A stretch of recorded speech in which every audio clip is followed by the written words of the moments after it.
அதாவது அதானியை காப்பாற்றுவதற்காகவே எல்ஐசி நிறுவனம் கிட்டத்தட்ட 33,000 கோடி ரூபாய் அதானி நிறுவனங்களில் முதலீடு செய்ததாக தற்போது தகவல்கள் வெளியாகி இருக்கின்றன. வாஷிங்டன் போஸ்ட் என்கிற பத்திரிகை இந்த தகவல்களை தற்போது வெளியிட்டிருக்கிறது. அதன்படி ஹிண்டன்பர்க் ஊழல் வெளிப்பட்ட நேரத்தில் அதனை தொடர்ந்து அதானி நிறுவனங்கள் தொடர் சரிவை சந்தித்து வந்தன.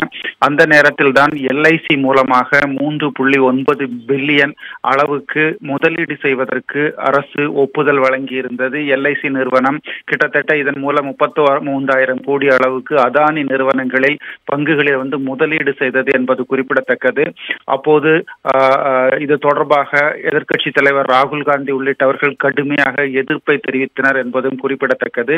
இப்போது எப்படி இந்த முதலீடு எல்ஐசி அதானி நிறுவனங்களில் செய்தது என்பது குறித்த விரிவான ஒரு ஆய்வு கட்டுரையை வாஷிங்டன் போஸ்ட் பத்திரிகை வெளியிட்டு பரபரப்பை ஏற்படுத்தி இருக்கிறது.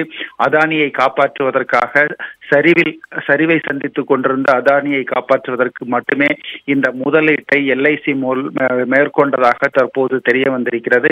ஏற்கனவே எல்ஐசி அதானி நிறுவனங்களில் முதலீடு செய்தால் அதற்கு பின்னால் பெரும் ஆபத்து இருக்கிறது, பெரும் இழப்பை சந்திக்க கூடும் என்கிற அறிவுறுத்தல்கள் பொருளாதார நிபுணர்கள் வழங்கினார்கள். ஆனால் அதனை எல்லாம் புறக்கணித்து இந்த முதலீட்டு செய்ததன் மூலம் எல்ஐசிக்கு பெரும் இழப்பு ஏற்பட்ட செய்திகளும் அப்போது வெளியாகி இருந்தது என்பது குறிப்பிடத்தக்கது.